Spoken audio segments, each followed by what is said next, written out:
has that foundational assumption about how things work. And it's like, well, that's not, I don't know. I also immediately think of having kids, and it's like, there's some things I'm going to tell my kids and already do not to do. Like, you shouldn't use crystal meth. It changes your brain density. But the point is, right, like there's certain things we know that experience is a great teacher, but it's not the only one. And so we have to be a lifelong learner, read a lot, and filter what you get back too. But there's a lot of lessons to be learned. Hello and welcome back to Leading with Integrity. And if you're in the UK or Europe, I hope you survived last week's heat wave. I'm sure you did. But it was getting a bit unpleasant, wasn't it? And when I say that, I'm recording this last week. So I'm in it right now, hence the rather glowing nature of my face if you're a viewer, not a listener. Anyway, it's often struck me and others, and I'm sure we've talked about it before, how certain phrases, concepts, ideas, approaches, mindsets even, become embedded in the culture of business, in entrepreneurs, in leaders, and just become an accepted truth and then are never really tested again. One of those would be the whole almost cliche at this point of fail fast, fail often. And there's plenty others. We'll be talking about some of those today. My guest is Joel Miller. He has some unconventional, some contrarian views about leadership and about how to best run a business. So we'll be digging into those a little bit, testing some of the assumptions and talking about how best to actually lead, whether leadership is relevant to a micro business or a solopreneur. Because Joel has been running his own marketing agency with his identical twin brother. So we'll obviously talk about identical twins as well, because I couldn't really resist that, especially when I found out their birthday as well. Joel and his brother Alan have been running this business for 17 years. They've never hired a single employee. And that's an intentional choice. In Joel's words, it's not a gap in the resume, it's the whole point. So we'll talk about that. He'll talk a little bit about his experiences of the marketing world, where people go wrong, value-based pricing and marketing as well, and why some of the conventional advice for growing or scaling a small business isn't quite right, in his opinion anyway. And of course, this all leads into leadership and some of the concepts I've already mentioned. It's a fun conversation. We cover some new ground for the podcast, as well as revisit some old concepts in perhaps a different perspective. So there's plenty to learn from today's discussion. And if you would like to learn more about Joel, do check those show notes below or listen to the end to hear about his website. Also, don't forget, if you are a new leader in a technical field and you're struggling with things like confidence, imposter syndrome, clarity, or just not really knowing where to start as a manager, then do visit leadingwithintegrity.co.uk. You can join my Integrity Leaders community. It is there for people just like you, because when you are promoted from doing the work to leading those who do the work, the expectations that are placed upon you change overnight. And yet the support from your higher management, usually from your company, from your employer, rarely shows up to help you cover that shift. Leading with Integrity is here, as is the Integrity Leaders community, to provide you with the resources, the knowledge, the support that emerging technical leaders just like you need. The community provides a group of peers, proven leadership frameworks and knowledge, and grounded mentorship as well, to help you lead effectively from day one, or from day whichever it is on your journey so far. So if you'd like to learn more, that website is in the show notes, and it's on the screen right now if you're watching the video too. Right, that's enough from me. I feel like I'm starting to sweat through my shirt. You didn't need to know that, did you? Oh well. Enough about me. Let's get Joel on the show.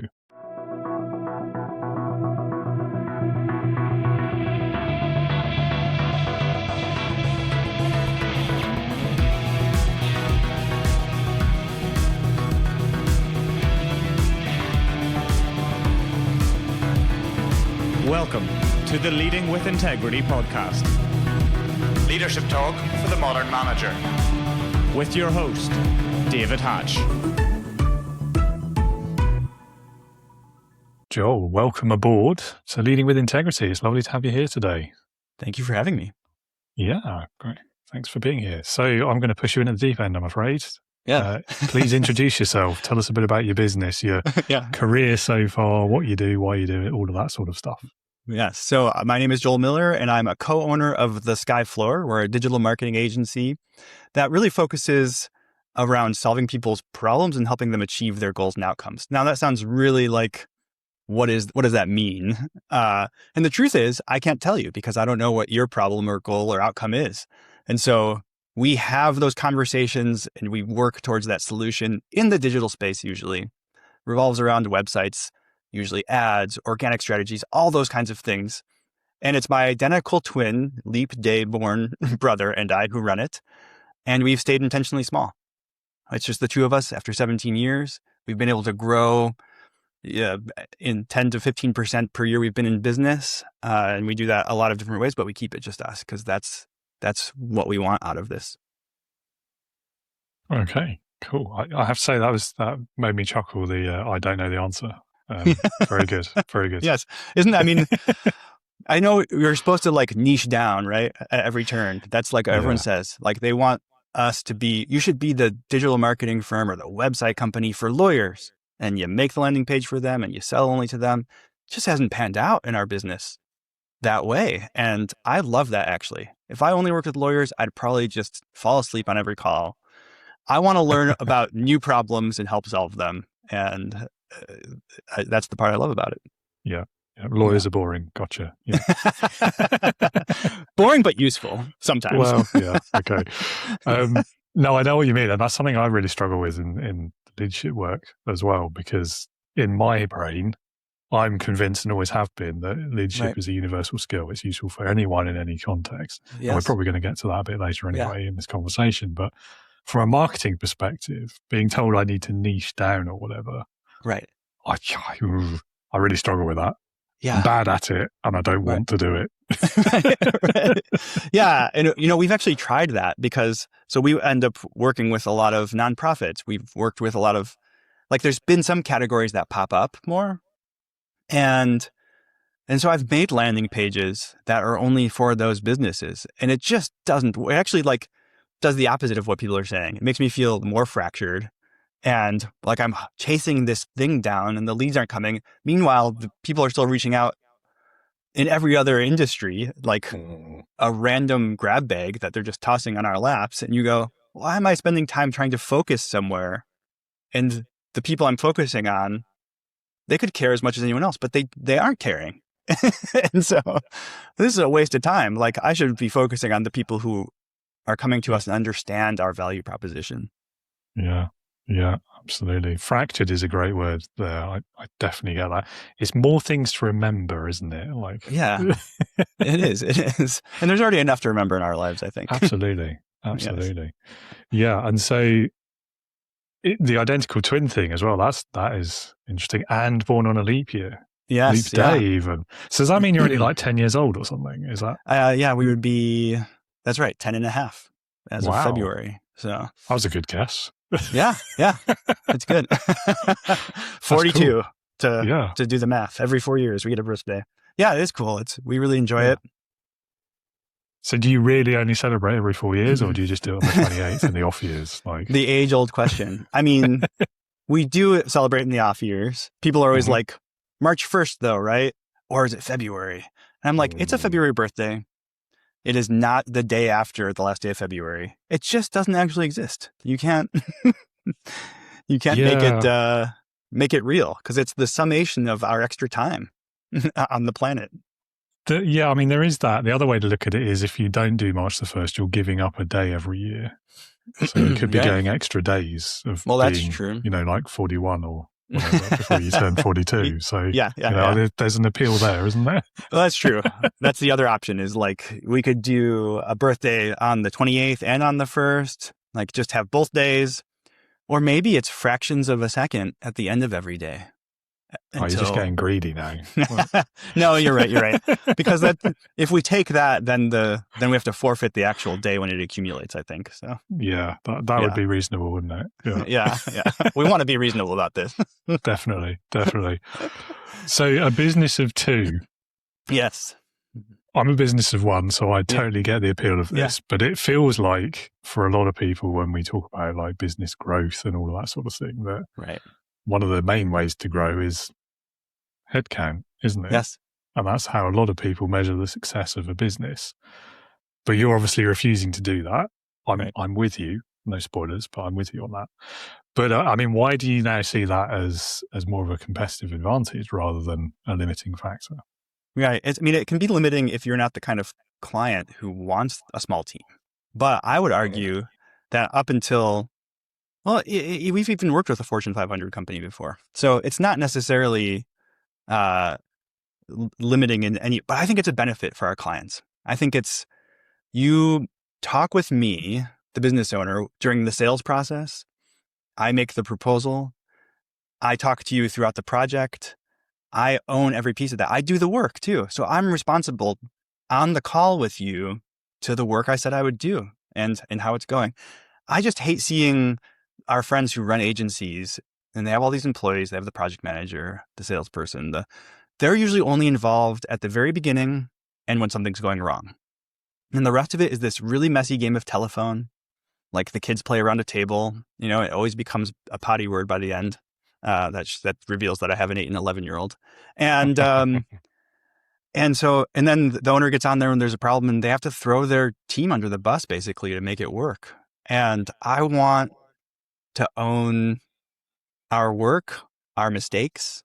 I want to be in partnerships with people. And I just don't see how that works very well when I've got 10 people underneath me. Yeah, I have to agree. Not just because I'm biased, but so it's come up for me a couple of times over the years as well. People, once they find out you're a business of one, I guess a micro business is the term, isn't it? Yeah, right. And that immediate objection comes up of, well, what if you get ill or you get hit by a bus, and then who are we supposed to get to do the job for us? So, okay, well, firstly, thanks for caring about my personal well-being. Yeah. But secondly, okay, you're right. I mean, I hope that's not likely to happen, but also exactly as you've just said, like you're getting that personal touch. You're getting, you have one person that you need to call. If something goes wrong, like there's no dodging it. I can't blame someone else. Right. Unless the internet collapses or something. And yeah, then I can guess I blamed the internet. But so for me, that feels like a more meaningful relationship for confidence in getting the work done. Right. And most clients see it that way too. I've only had a couple who've been like, nah. Right. Yeah. And I think it is like self-sorting. Like I actually enjoy that. If we talk with someone and they're like wanting that, like for whatever reason, they didn't read our website or something, I guess. They're like, yeah, exactly. They're like, oh wait, so it's only you and your brother? That same question, what happens? And I'm like, one, I don't think you're as stable as you think you are with those big agencies because I've seen plenty of turnover because all the employees are disgruntled. So they start quitting. And if Sally quits, I'll quit. They all do on the team. And all of a sudden you're without all your team. And then again, the owner's in and they're going, don't worry about it. We've been in business this long. We'll hire more people. And they do. But guess what? Those people don't know anything about your company. Yeah. And they're not getting it from the person who rage quit. So you're going to be onboarded again. I don't know that it's that different, actually. It's a false sense of security a lot of times. I think so. Especially when you're working with small business anyway. Like they're inherently unstable. Right. And I think, I don't know. Maybe I'm just bitter because of those jobs I lost because of this. But I do think, like even without the staff turnover aspect, the way a lot of these big sort of, whether it's a marketing agency or a project consultancy or whatever it might be, the way they tend to operate is pretty rare. Like they'll tell you have a single point of contact, but you won't. No. I've been on the other side of that. I know. Yes. Like, and every call, you waste the first half of the call explaining all the stuff that you did last time and getting them on board with a job. And it's such a waste of time and therefore money. So anyway.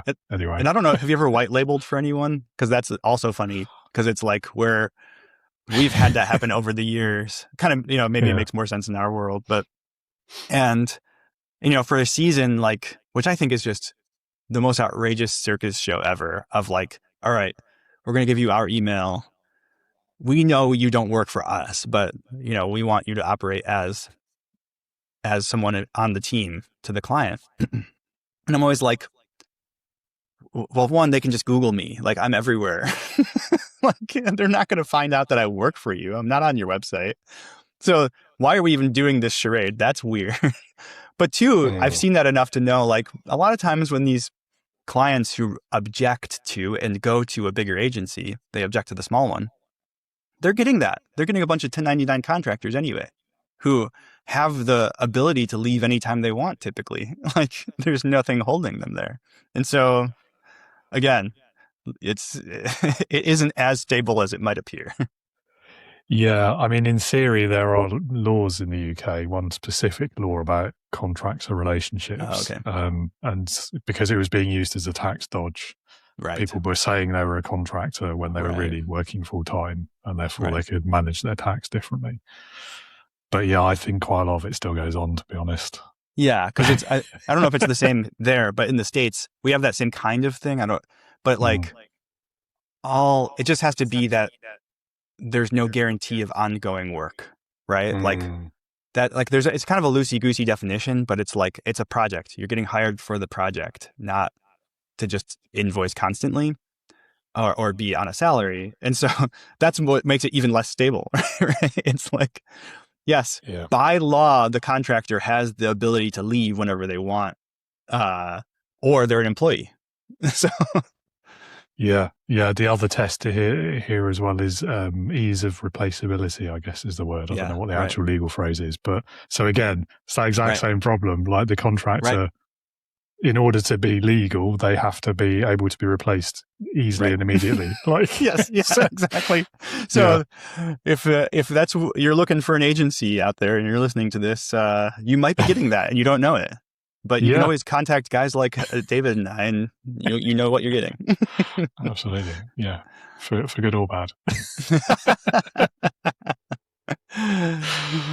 Awesome. So, I mean, that whole the size of the business thing, that's fair to say that's one of your more contrarian leadership lessons.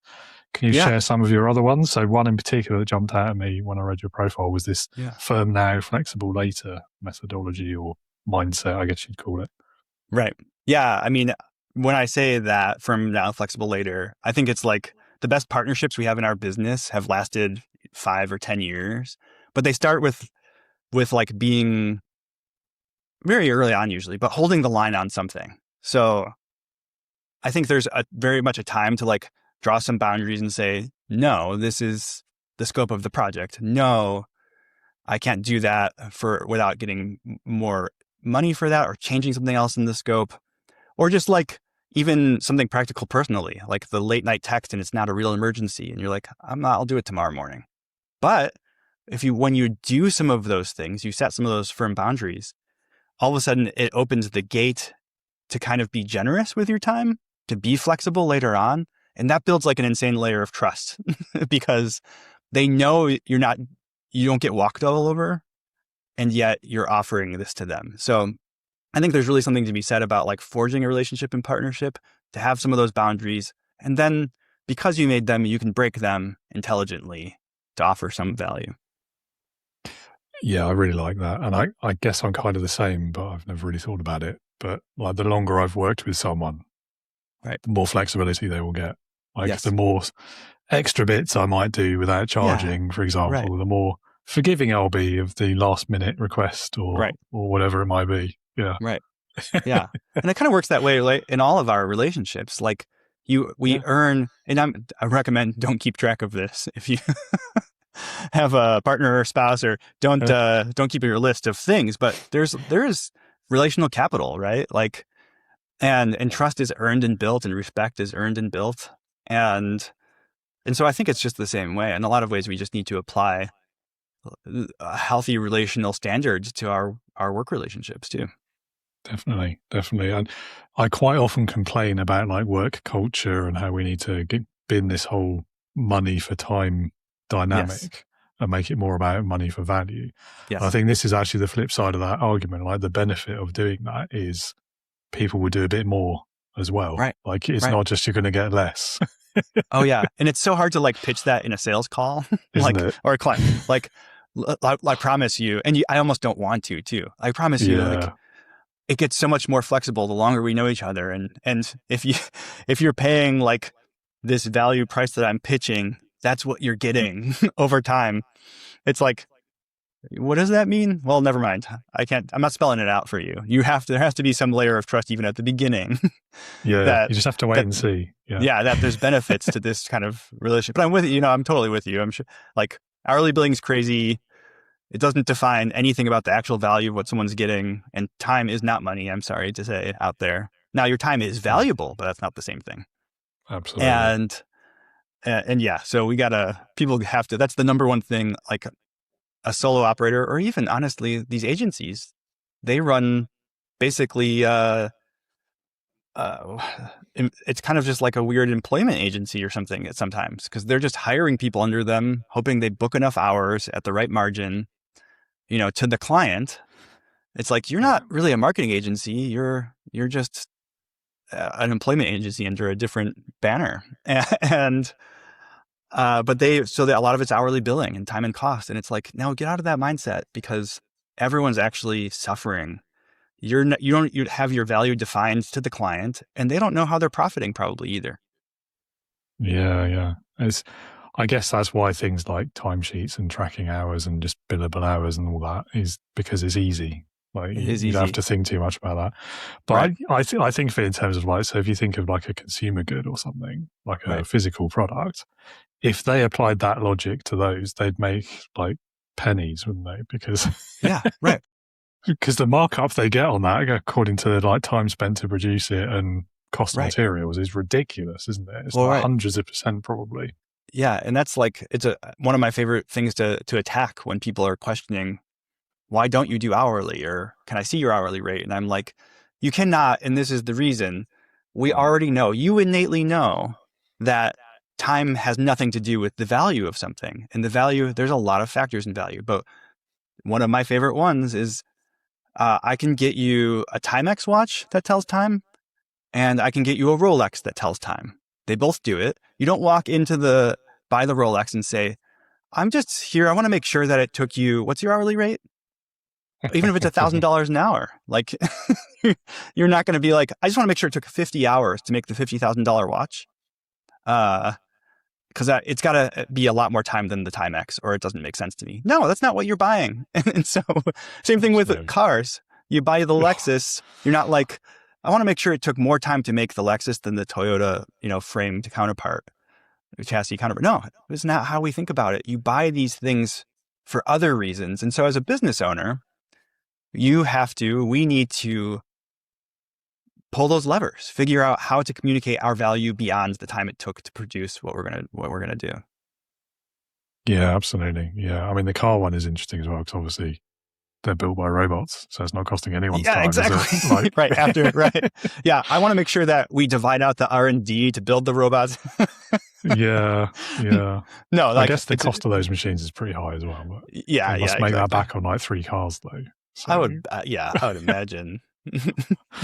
Certainly, I watched how it's made on Rolls-Royce the other day with the kids. Okay. Well, they're different though, aren't they? Because they have a lot of like handcrafted stuff. That it is insane. If you can find, look at it for the video. You're just like, I don't want one of these, I don't think, but wow, they really go for it. Yeah. I think that's the only reason they've lasted as long as they have, given how expensive all their cars are. It's because of that. Again, it's the personal touch, isn't it? It is, right. Do they still do that thing where they like sign, whoever assembled it, they sign under the... I think so. And they so the one guy does the paint stripes, and he'll fly around the world to touch up people's cars. You can get a color from them that they patent it. If it's a specific color, that can be, so no one else can use your car color on a vehicle. I'm sure it's categorical, but that's cool. But like stuff like that, you're like, again, you're not paying $400,000 for that car just because, it is handcrafted, and that's part of the story. That's part of the value, but it's not the only reason it's $400,000. There's there's status, there's the uniqueness of it, the how it represents you as the buyer. Yeah. Those are things that you can't actually very much put a price tag on, but it has it's so divorced from this idea of time cost. Yeah. It is ironic, isn't it, when it serves the purpose of probably the same group of people, I suspect. Right. Yes. Yeah. That's true. It's a double standard there, isn't there? Yeah, a little bit. Yeah. But at the end of the day, it's a car, right? It still drives Indeed. you from point A to point B. A Yaris does the same thing. That's So true. why is the Rolls Royce that much more money? I mean, there's a lot of reasons, but really it has so little to do with this construct that a lot of people obsess about. Absolutely. Yeah. That's a good direction to come at it from, actually, because as much as I complain about value and that whole sort of thing in the workplace, actually, I've not really thought about it from that other perspective either. So it does go both ways. Right. Yeah, that's cool. That's cool. Yeah. All right. So a micro business of two. I mean, that's particularly as your brothers, that's kind of like being a solopreneur anyway, isn't it? It's, especially when we're identical twins. Yeah, we have the same split DNA. the difference, literally, yeah. So the question I ask other solopreneurs, and don't let knowing my probable answer to this bias your response at all, but do you think leadership is a useful skill for the solopreneur because they're not leading anyone in their business? Certainly. Yeah, Open I mean, question. Yeah, no, because you're right. We don't have any direct reports that I need to lead, and yet I think if I'm doing a good job at my work, and I think this involves anyone in what they do, I joke. Sometimes I get off of calls and I'm like, well, that was another episode of Joel Miller, business coach. But that's exactly the point, right? Like, I have a lot of experience in a lot of domains, and even businesses that have been in business longer than we have need some of that expertise. Well, that means I have to bring those people along with me. I have to tell a story. I have to get buy-in, and there's innate leadership in all of that. And then there's also just like how I interface with people. I mean, I think leadership as a concept has so much to do with relationship that if you're not honing those skills so that you can lead other people well, your business is gonna suffer. So it isn't just I get up at the standing meeting and tell you what to do. That's not leadership. It's a lot bigger than that. Absolutely. Yeah. I mean, I already gave a spoiler at the beginning, didn't I, about my view on this answer, but I think so when people ask me this question, and it's the same reason why I hope, at least, I'm still relatively confident that AI is not going to replace leadership either. Right. No, I think you're right. My answer to the question is, well, it depends. As a solopreneur, do you have to deal with any people? Right. And I don't think anyone can honestly answer no to that question unless they're doing really badly in business. Like if you haven't got any customers. Yeah. And fair enough. Been there. Yeah, I can empathize. But no, that's a great response. Yes. But yeah, being honest, people are going to answer yes. So if you have to interact with people, then leadership skills are going to be useful. Right. Because leadership is all about people. Yes. Pivoting on from that question, it's not really pivoting, is it? Following on from that question, you do have, as you said, you've got customers, you've got suppliers, there are other people in your sphere of influence, if you like, in business. So what are your top tips for leadership for other micro business owners? Yeah, I mean, it's treat every relationship like it's going to outlast the current deal. Because often it will. The deal is temporary, right? Like there's relationships. I've been married for 17 years, going on almost 18. We've been in business about that long too. So kind of coincides. Well, guess what? The crazy 80-hour work week and issues that kept me up at night from 15 years ago, I can't remember. Actually, I don't even know. And certainly the client doesn't probably. But I still have my marriage. Well, I think the same thing is true with the relationships in our client base too. You're going to probably know the people, hopefully, beyond whatever the current issue is. So I think, again, it's a people first thing, kind of echoing what you're saying. And then I would say make it easy to say no to you. So I think like you, and there's kind of a catch-22 here, obviously, like be intelligent, but like, I think you need to be able to give your clients sometimes a graceful way to exit. And that also builds that trust again, and maybe a long-term partnership, because they're not staying because they are being manipulated into it, right? Like it's also a good relational philosophy. And then I have a third one, which is lead with what's right for them, not just what's profitable for you.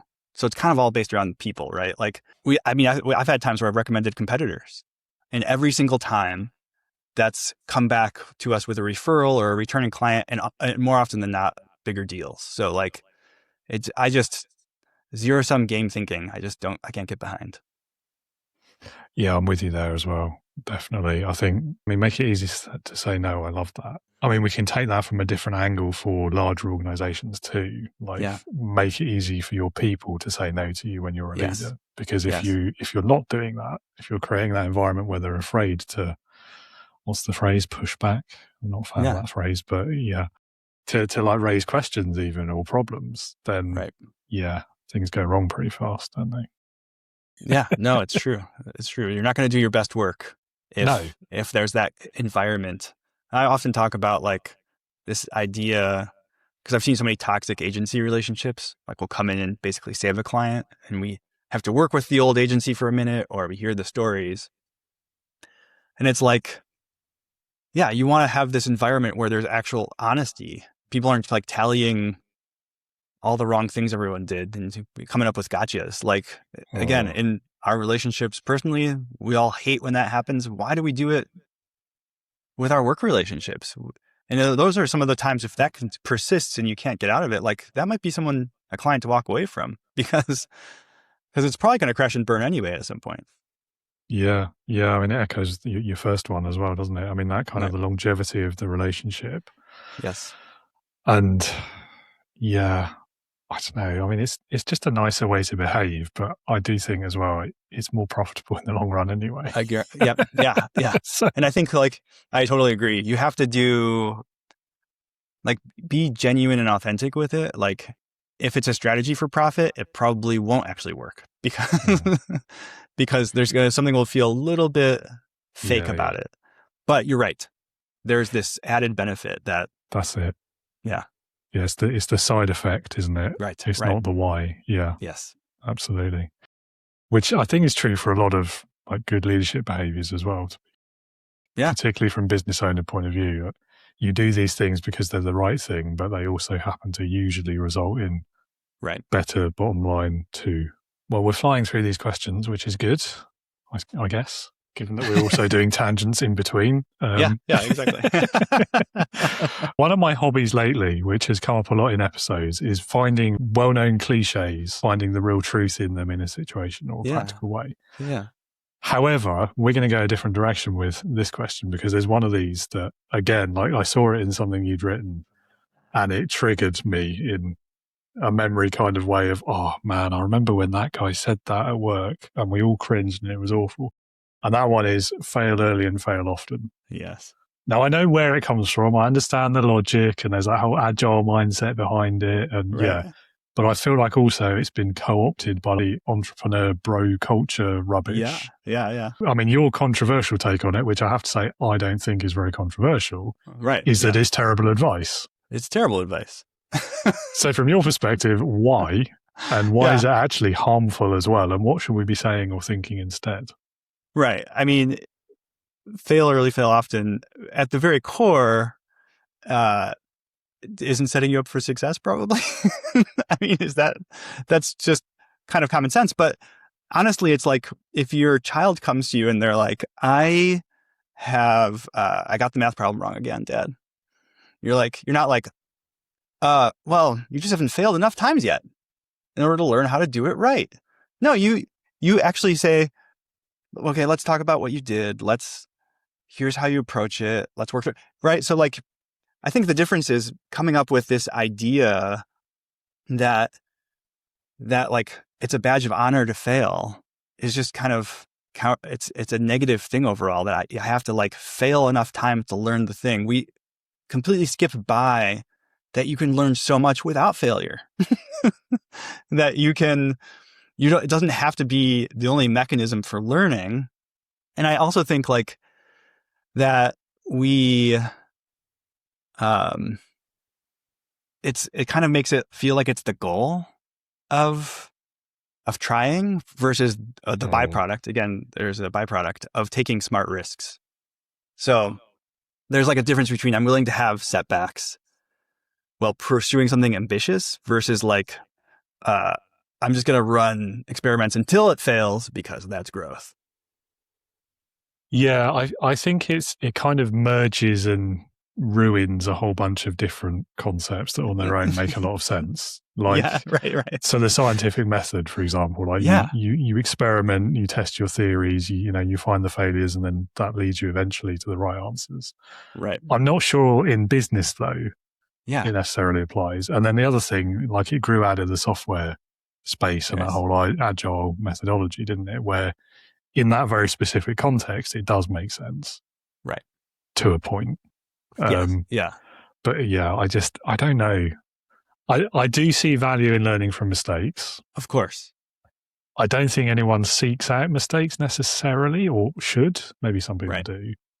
But yeah, I don't know.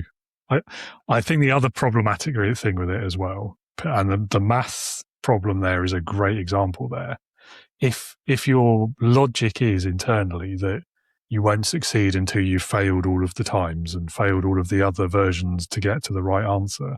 Right. If there are infinite possible wrong answers and only one correct answer, you will never succeed, literally by the nature of infinity. So yes. No, I do think that's, I think you're right. And that's smart. I mean, what I'd like to say instead in my blog post about this is kind of where I landed, but it's certainly not as pithy and short, but it gets more at the heart of what I think people are trying to say, which is like, seize your opportunities, learn from setbacks, and know when to move on. So it's just a little too like, and it's not that much longer, honestly, but you can't just say fail early, fail often. But yeah, to your point, I mean, I think like there are lessons to be learned from our failures, and we absolutely should learn those and not let that experience go to waste. But walking into a startup situation, which I hear these stories, and it's like, it's more like they're like, well, we got to fail rapidly so we can learn lessons. And you're like, yeah. I don't know. I mean, there is a sort of logic to it of if you have to fail, do it quickly so you know, and then you can move on. Well, that is true. I get that part of it. Yeah. But I do also think it's become maybe misinterpreted or poorly defined. It's like any of these things, isn't it? It is to an extent what you make of it and how you apply it. Right. And I think there's too many businesses, and I've worked in one that did exactly this, where failure becomes the goal and the actual goal gets forgotten. Yes. Right. Which is not helpful in any situation. Right. Yeah. Right. And I'm all about experiments. I think experimenting is great, right? Like, absolutely. And we should expect that not all of our assumptions can be true. And so hopefully if you're running an experiment of any kind in your business, you have a hypothesis and you're testing it. And a lot of times it will be wrong. So like, yes, that will be a failure. Again, it's just, I think about mindset and attitude. And I fear that people like you and I understand what people mean when they say fail early, fail often, but that there's a whole host maybe of younger entrepreneurs who just might find it distracting because they're not actually sure what it means. Yeah, I mean, quite a lot of older ones who don't understand it either. Yes. I think, I mean, it sounds like semantics, what I'm about to say, but I think that the difference is important, and it's seeking out failure is not the same as not fearing failure. Yes. Like the first of those is unhealthy and unhelpful. The second is actually quite a positive thing. Yeah. I love that. Yep. And it's exactly as you said, like it speaks to culture and the way you operate, I think, as an organization. Yeah. It has that foundational assumption about how things work.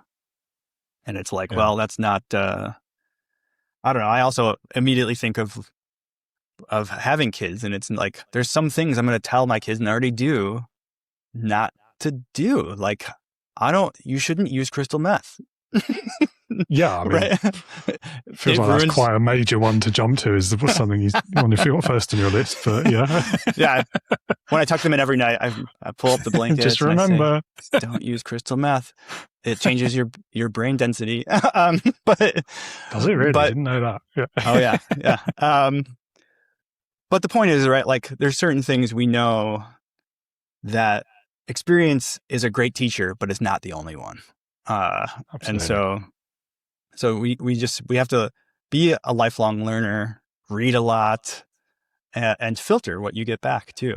But there's a lot of lessons to be learned where no failure is necessary as some kind of goal instead of a byproduct of an attempt. Yeah, and I think even when you haven't directly failed, most times, I think, especially these days with the ease of access to information, you may succeed without failure, but actually you haven't, because you've done that by learning from the failures other people have had before you and knowing enough to not repeat them. Right. Which again feels like an undersold truism. Yeah. Yeah. Right. Back to leadership then. I have some slightly more generic leadership questions for you now, which I think are always fun to see what the guest makes of them. Yeah. So the first of those is, what is the most important leadership lesson you've learned in your career so far? I think the leader who needs to be the smartest person in the room is the biggest threat to their own business and their employees probably, and maybe anyone they come in contact with. I don't know. And we've all met these people, but a complete lack of curiosity. I think that it's a superpower, really, to say, I don't know, and then ask a question, or to say, I want to think about that before I respond. Right. There's like a confidence there that's not weakness. But I think sometimes it's kind of promoted that the leader is the person who gives the most authoritative or authoritarian commands to people. Absolutely. Which is categorically not leadership. Yes, exactly.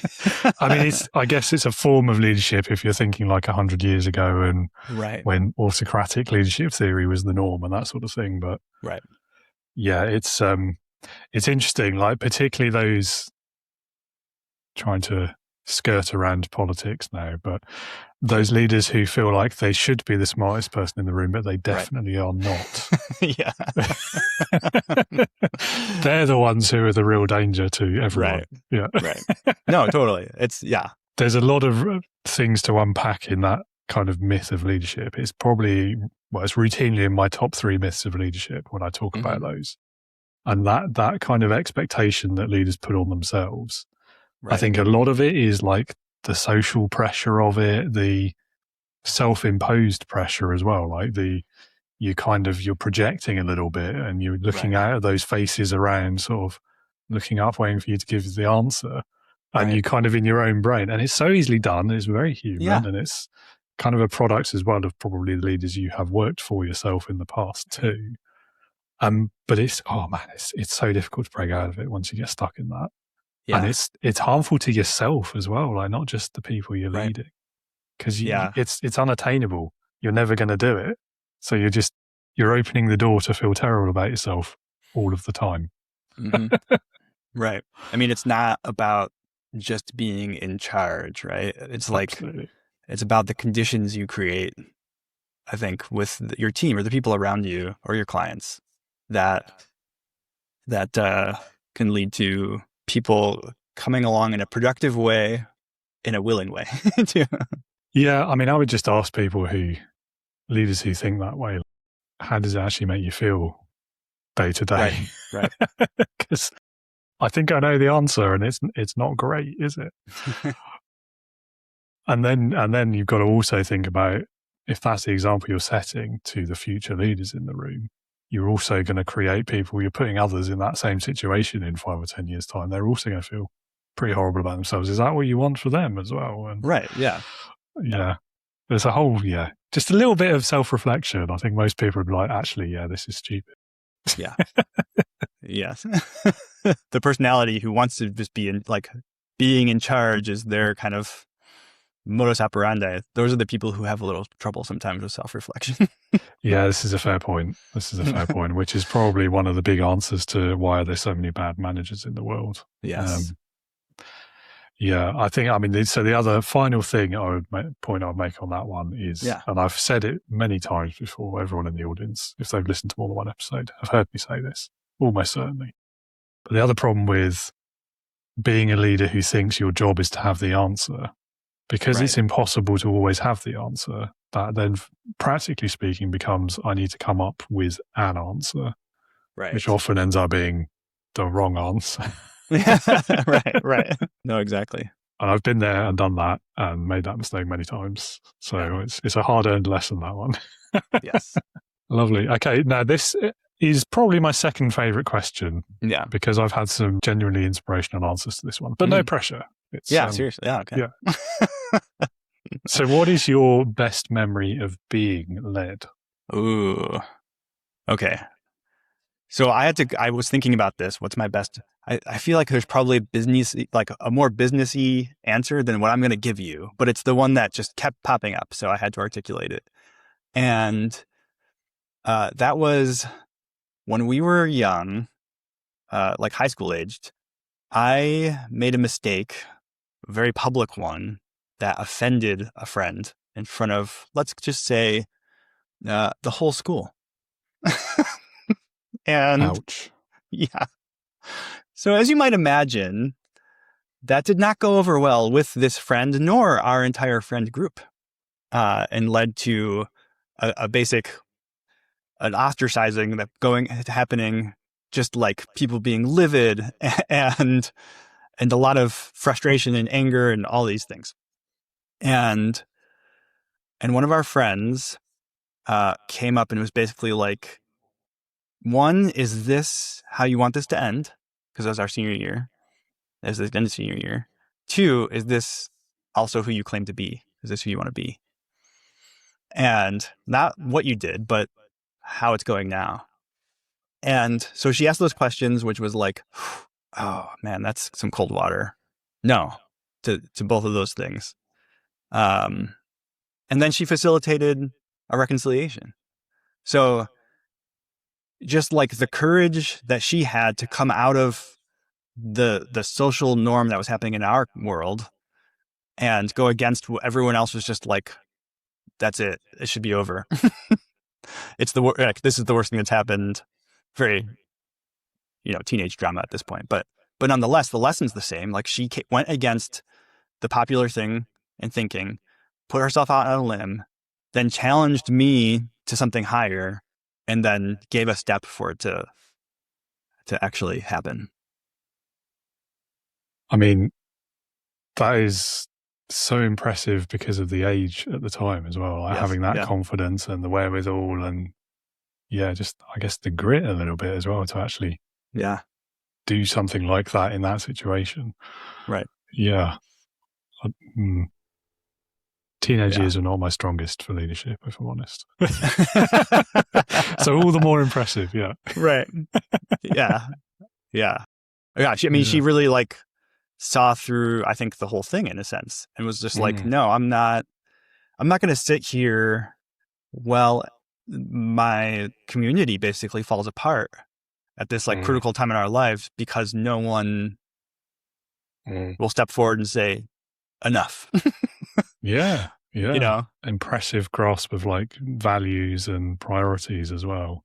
Recognizing this isn't important. This is what really matters. Yeah. That's a very cool story. Thank you for sharing that. And I think there's probably a million more. It's funny, how do you ever do this? Like you get asked a question and then you kind of just I wouldn't call it going blank. It's kind of the opposite of that, but you're just sort of letting the thoughts, the memories float by you.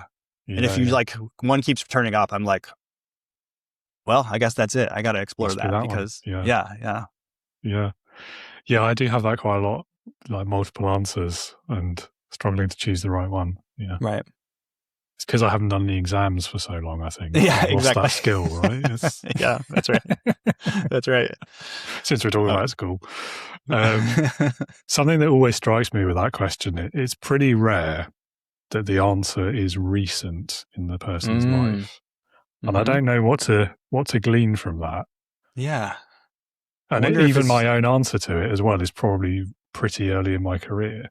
Right. So Is it because it takes us so long to like have the event solidify itself into our like core psyche? Or is it that when we're younger, some of those experiences have the chance to be more formative? Maybe, or our memories get worse as we get older. I feel short that. term. Yeah. Yeah, I don't know. I mean, what I fear, which I don't want to be my conclusion, is that leaders and managers are getting worse. And I don't want that to be true. Yeah. But I think what it probably is, where I'm sitting at the moment, the fence I've chosen to plant myself next to or on, is that it's early career, early life, because we have less to compare it to. And so it sits as that example, and then everything that comes afterwards is what we compare to that first one or that early one. Right. And maybe it's that kind of rose-tinted hindsight sort of scenario as well. Yeah. Yeah. That's true. Yeah. That's what I think. Yeah. No, I think you're right. Like that story I just told, like I can identify that as a critical moment in like how I think about relationships and what should happen when, and like humbling myself enough because of how that moment hit me. Like I've carried that forward, right? Now I'm like, I want to be the first one to apologize. And genuinely, like not because it's a tool or a weapon to get the upper hand, but because, look, I realized that I made a mistake and I have something to say about that. And well, some of that stems from those experiences. And so like maybe it is like, we don't have anything to compare it to, but by that very nature, like it has one of the biggest impacts on us. Yeah, that's true. That is true. It's, and it's, I mean, you've hinted at something else there that I find, it gives me cause for optimism in like the world these days and the shifts in culture at the society level. But things like that, just the simple wanting to be first to apologize and not seeing it as a weakness. And there's other concepts around this as well. So in leadership, like vulnerability, for example, the way that sort of narrative that most of us, well, at least in our generation, grew up with of, weakness means never saying yes, always apologizing, and strength is never say you're sorry, and all that sort of horrible nonsense that these days we recognize for what it is, which is actually pretty toxic and not a very nice way to live. No, it's exactly. Yeah. Okay. Time travel question. Yes. If you could go back in time and start your business over again, what would you change? I think I would have focused on value pricing much sooner. I would have, by that same token, charged more sooner and been less afraid to lose deals because of it. Like less fear around the pricing conversation, less nervousness to say, when you send that email, to be like, because once you do this for long enough, you realize, there's nothing absolutely to be afraid of here. It's like really, I'm putting it in the other person's court, like, and I'm valuable. I'm worth something. So. Yeah, I think if I had to have an exception to our rule earlier about failing fast, getting to know quickly, I think probably sales scenarios are the one. Yeah. Like I don't want to be going back and forth for ages if they've already decided at the beginning. Yeah, no, exactly. Yes. And it's not like, and I want to tie it in to like a people first approach too. Like the sooner, if that's important to you, the sooner you, like recognize your value and are able to pitch that, and probably by the very nature of that, earn more, like that allows you to be more generous with your resources, with your money, with your time, probably. And so, I don't know, I see just like, there's a cascade, a domino of effects that if I could go back in time and be like, I'm going to implant the experience you're going to have in 17 years and the confidence in how you charge. now. Like there'd be some ripple effects that would be good for me, but good for the people around me in the world too. Yeah, no, I see that. I think that whole knowing your value piece is like a constant theme through any kind of, Yes. career, professional, business setting, isn't it? And I think as a solopreneur, I mean, that was something I still struggle with from time to time, but I definitely did in the early years. Yeah. And I think, naturally, because that impetus to just take any paying job you can get right now, right? It's the pressure's real, and it's a lot. Yeah, I still occasionally have that experience when I'm putting together an invoice, even for a job that's been agreed to, where I'm like, that's a big number. Yeah. When they get it, are they going to be like, was this really worth it? And then I have to remind myself, like, no, of course they will. They're all about it. They've already agreed. They've already bought in. Do you have the other thing where you go to the opposite extreme? And like, there's a rude way of saying it and a polite way. I'll use the polite way, where you have go away pricing. Oh, yeah. Like you don't want the work, so it's triple. Oh, yeah. Right. Yeah. Because that's like one of I love the idea of like saying no when you, or saying yes, rather. This is the way I phrase it. Learning to say yes when you really mean no. And that's one of those ways. I mean, I think there's other ways to do it, like in a conversation, if you're like, hey, can you help me with something? My router isn't working at the office. It's like, well, that's not what we do. But I can say no by like being like, but I do know this person, right? So like figuring out other pathways. So you're not just the one going like, nope, sorry. And I think pricing is a way to do that sometimes. It's like the person comes along, has all the red flags in the world, but there's still something interesting about it. And you're like, well, I really don't want to work with that person. So I'm going to price it where if I do, it's worth the pain and the suffering that might come. But there's a solid chance that they're going to just pass as well. Yeah. But at least then it's their decision. Yes. Not yours. Yeah, absolutely. Because that closes doors, that stops referrals. Like we've had people where we've done that say, oh, I'm sorry, that's too much for us right now. But they tell someone else about us. But if you're just like, even if you say it politely and you don't mention their red flags, but you tell them no, it sets this like kind of underlying negativity, I think, in the person's mind. They're a lot less likely to be like, hey, I heard you need this thing. Well, the Sky Floor does it. No, they're not going to do that. Yeah. People don't like to be told they can't have what they want. Yes. I think that's that dynamic, isn't it? Well, what do you mean you won't even give me a quote? How dare you? right. No, it's true. Yeah.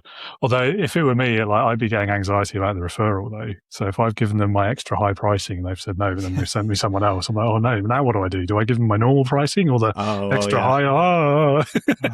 I mean, that is what definitely if they tell them? Right. I mean, we do a nonprofit rate for, sometimes I think that same thing where I'm like, I mean, we usually are upfront about it. Look, if you're a nonprofit, we believe in what you're doing. We're going to give you a better deal than the same business. But nonetheless, you're like, who's talking to who and where did that referral come from? And therefore, what are they expecting? Yeah. But at the end of the day, it's like, well, it is whatever the price I say it is right now. And so. Yeah, that's fair. Yeah. Well, the time has come for the last question. This is my favorite one. And I've had a lot of people struggling with it for one specific reason recently. So it's leadership heroes. Leadership heroes. And if you had to pick one person, but it can be anyone you could think of, so they could be alive or dead, past or present, real or fictitious, but someone who, in your opinion, perfectly embodies leadership. Who is that for you and why? Yeah. Okay. So, and I don't know if this is a generic answer that other people give or not, but I could not get away from the idea of Jesus. And I'll tell you why. Because, and it won't surprise you given all the other things I've said. One, I think it's really interesting that he had this like circles mentality. So, right, he had the disciples, we all know that, but he had three core ones that were closer to him. Then there was the 12, then the broader followers, and then the crowds.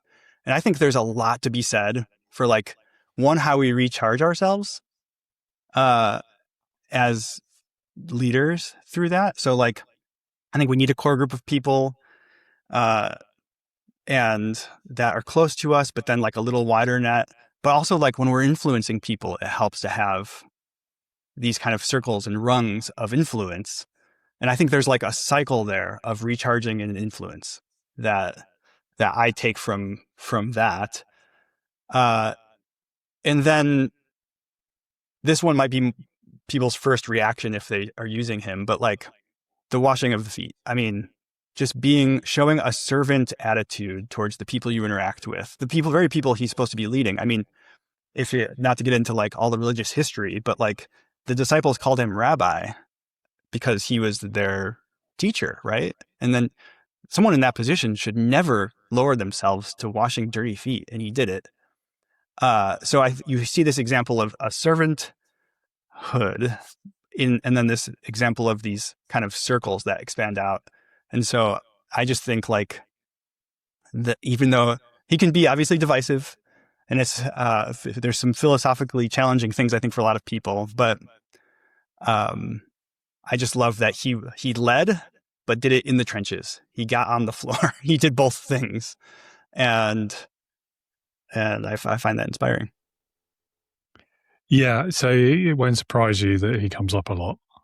I think it's probably like top 1 or 2 most frequent. It's so hard because I thought of a lot of options, and like as I'm doing it, I'm like, and I can see. I know some people would say they might find Jesus problematic, right? I mean that could be a lot of people's experience, but everyone else I could think of, I was like, oh man, there's some like really weird stuff. Like I've written a lot about Walt Disney because I think there's some interesting stuff about him. And it's like, but there's some stuff that I just can't. that does intrigue me, because I would have said Walt Disney significantly more problematic than Jesus. But well, yeah, no, he is more problematic than Jesus. Yeah, like that's significantly. What I mean. Yeah, right. That's why I landed where I did, because I can't. Yeah, because it's like a little bit hard. It's a little bit hard to like reconcile. I don't know. Yeah. No, I know what you mean. I think there is a depending on how extreme the bad parts of whatever person you choose are, I think there is something to be said for being able to take the lessons of the good parts and not the bad parts. No, totally. Right. Like I read the Steve Jobs biography by Walter Isaacson. Super fascinating. I'm in the middle of the Elon Musk one, speaking of divisive people. And like, it's super interesting. And they like, both guys push the world forward in a lot of ways. Both guys like have so much stuff that you don't want to emulate, right? Like I don't anyway. Speaking of leadership styles, like it's just being bombastic and aggressive sometimes when it seems like it wasn't necessary. And just the way like they treat people as well. Right. Like, terrible. Right. So like, I agree, right? Like you can read those books and be like, well, I don't have to love everything about this person in order to learn something from them. But exactly. Yeah. You can pick and choose what you decide to learn or apply from that. Right. Yeah, I think so. I mean, Jesus does come up quite a lot, but and the servant leadership one obviously is a classic rationale for it. But I really love that circles point you made, and the way of using those different kind of groups of people for recharging. That's a really great point, and not one we've heard before, even when others have spoken about him in this question. So there you go. There we go. You managed to be different anyway. Good. Well, I've loved that idea so much that like I don't think I'm going to make it because I don't know that it has real legs. But like I've often wanted like a personal CRM basically that like is built around that idea of like, all right, in this season of my life, like who are the people in my like core group right close to me? What's that next tier? Like actually ordering a little bit around that notion of like where am I focusing? Who am I getting things from or giving things to in a way that like it isn't just haphazard and all over the place and potentially draining? I mean, it feels like future potential teenage drama, doesn't it? If anyone else were ever to see it. Like, yeah, exactly. What do you mean I'm not in the inner circle? That's right, yeah. The MySpace top 12 or whatever it was, top 10 is nothing compared I forgot about that. Yeah. I mean, Tom It can only be the first one for so long. Yeah. Amazing. Awesome. Well, Joel, thank you so much for being with us today. I've really enjoyed talking to you. Last small thing I would ask you is if anyone in the audience wants to learn more about you or your business, where can they go? What are the links? Yeah, they can head to theskyfloor.com. That's the name of our business. And we have blogs there. You can learn about my brother and I and our philosophy, and subscribe if you want to. Reach out if you want to have a conversation. I'd love to meet you. Awesome. Well, I will put that link down there in the show notes so everyone can find that easily. And that's all we've got time for. Thank you so much for being with us. Have a great rest of your day. Thanks for having me. Joel, thank you again. I really enjoyed digging into some unconventional wisdom there on leadership, business, and more. Listener, viewer, if you would like to learn more about Joel and what he does, do check those show notes. His website is down there. You can click on that, learn more things, and reach out to him as well, perhaps, if you like the cut of his jib and you'd like to work with him, or you'd like his help on your business, company, employer, and so on. I'm sure he'd love to hear from you.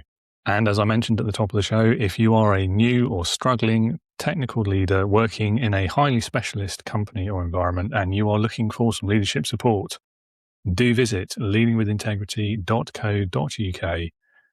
It's a recently revamped website, so I'd love some feedback on it actually. But also, you can take my Leadership Heroes quiz. You can click the link to come and join us at Integrity Leaders and be part of a community of leaders just like you. That's all we've got time for today. Hope you've enjoyed the show. Thank you for listening. And do come back again next week when I'll be talking the perils, trials, and pitfalls of everything from project management, IT, tech business, leadership, founding a company, right the way through to sustainable fashion and building a technology company with my next guest, who has done all of those things and is currently doing several of those things. Her name is Lacey Cadieux-McLean. So it's an interesting conversation. That one, a bit off our beaten path. We're going down a new avenue. It's an industry we've not really touched on before. So as you may know by now, I love doing that. It's always great to hear new and different perspectives. So it is a good conversation. Don't miss it. I'll see you then. And in the meantime, stay cool if you can, and be a leader, not a boss.